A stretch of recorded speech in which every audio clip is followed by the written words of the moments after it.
Welcome to the ETD tutorial series by the Florida International University Graduate School.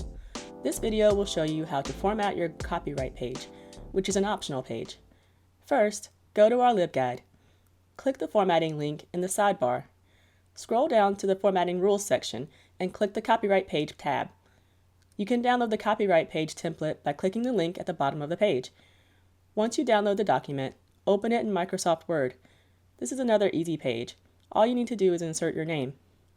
Do not use all caps for your name, and be sure to keep your name consistent with the rest of the document.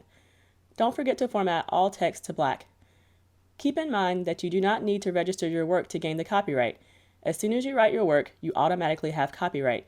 However, if you foresee any issues that require a lawsuit for damages, for instance, if you were to publish the ETD as a book, then you should probably register it.